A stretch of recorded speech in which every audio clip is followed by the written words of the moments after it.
Bonjour les amis, alors aujourd'hui nous allons parler finance. Aujourd'hui je vais te donner 5 raisons fondamentales qui vont te convaincre à ouvrir ton PEA. Après cette vidéo, si tu n'agis pas, tu es maudit. Et ça, c'est pas de ma faute. Donc j'ai essayé de récolter un max d'informations pour pouvoir te les reléguer. Donc n'hésite pas à liker, à partager, surtout à t'abonner pour pouvoir permettre à l'algorithme de favoriser nos vidéos pour qu'on puisse aussi être compétitif. Donc, je ne vais pas tarder. 1. Qu'est-ce qu'un PEA? Un PEA, c'est abrégé. Donc, plan d'épargne en action. C'est un compte d'investissement encadré par l'État français qui permet de faire fructifier ton capital en bourse tout en bénéficiant d'une fiscalité très avantageuse après 5 ans. Il permet d'investir uniquement sur des titres européens, d'acheter et vendre des titres tout en bénéficiant d'une exonération d'impôt sur les plus-values au-delà de 5 ans. Les seuls prélèvements sociaux sont dus. Exemple d'actions éligibles, LVMH, une entreprise française de luxe cotée sur le Euronext Paris. Au lieu d'acheter du Louis Vuitton, boire du Ruinart, du Moet, tout ce que tu veux pour ressembler à des riches, si tu investis dans ce genre d'entreprise, tu peux aussi devenir riche. Pourquoi pas un jour? Et je n'ai pas oublié les mineurs. Pour avoir un PEA, il faut avoir au moins 18 ans et être fiscalement résident en France. Pour les mineurs, un mineur ne peut pas ouvrir un PEA classique. Mais depuis la loi Pacte, en 2019, il est possible d'ouvrir un PEA jeune pour un jeune majeur de 18 à 25 ans, rattaché au foyer fiscal de ses parents. Et je vais vous donner aussi les caractéristiques du PEA jeune.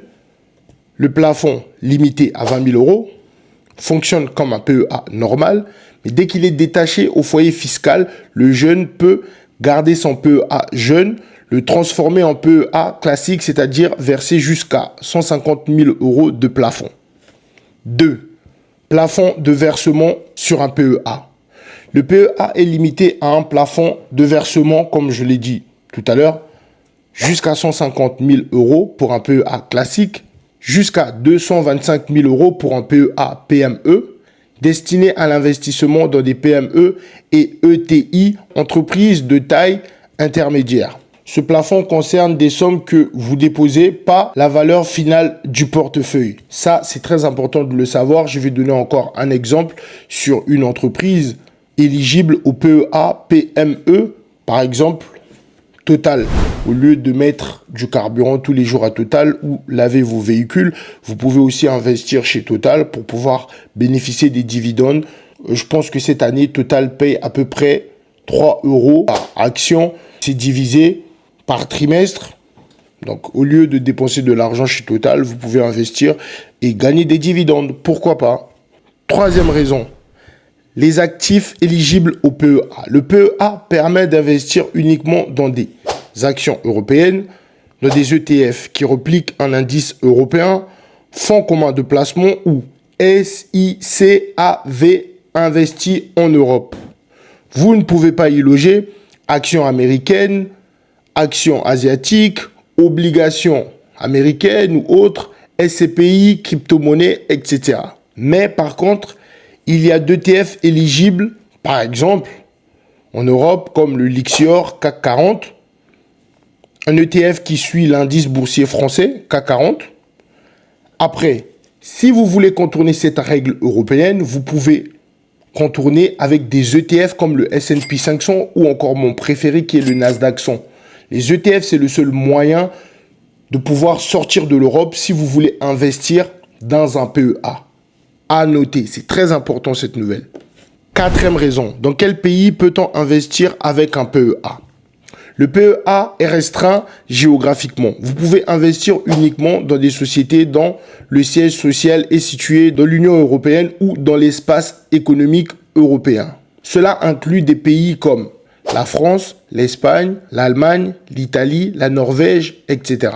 Des sociétés hors Europe comme Apple, Tesla, ne sont pas éligibles au PEA. Mais comme je vous ai dit, vous pouvez contourner en investissant dans des ETF américains où ces sociétés font partie de l'ETF, par exemple comme le S&P 500. Exemple d'actions allemandes éligibles, par exemple BMW ou encore Mercedes Au lieu de rouler dans des Mercedes, flamber, pourquoi ne pas acheter des actions pour pouvoir justement gagner de l'argent grâce à ces grandes entreprises. 5e raison, quel avantage fiscal? Ça, c'est vraiment le point le plus important pour moi. La grande force du PEA, c'est la fiscalité, ultra avantageuse à partir de 5 ans. Avant 5 ans, gain taxé à 30%, flat tax. Après 5 ans, exonération totale d'impôt sur le revenu, vous pouvez payer que les prélèvements sociaux, 17,2% sur vos plus-values ou vos dividendes. Après 5 ans, vous pouvez faire des retraits sans perdre les avantages fiscaux. Mais avant, vous perdez tout.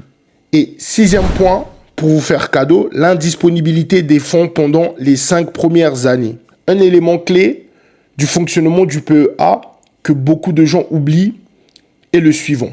Tout retrait effectué avant 5 ans, même partiel, entraîne la clôture automatiquement du PEA, sauf dans quelques cas exceptionnels, par exemple démission, création d'entreprise, invalidité. Cela signifie que vous ne pouvez pas retirer d'argent, même une petite somme, avant 5 ans, sans perdre les avantages fiscaux et fermer le plan. À partir de 5 ans, les retraits sont partiels, sont possibles sans clôture et la fiscalité devient ultra avantageuse. À ne pas oublier, 5 ans, juste 5 ans. Et ça, c'est pour les personnes qui veulent investir sur le long terme. Parce que si vous n'êtes pas sur le long terme, ça ne sert à rien d'ouvrir un PEA.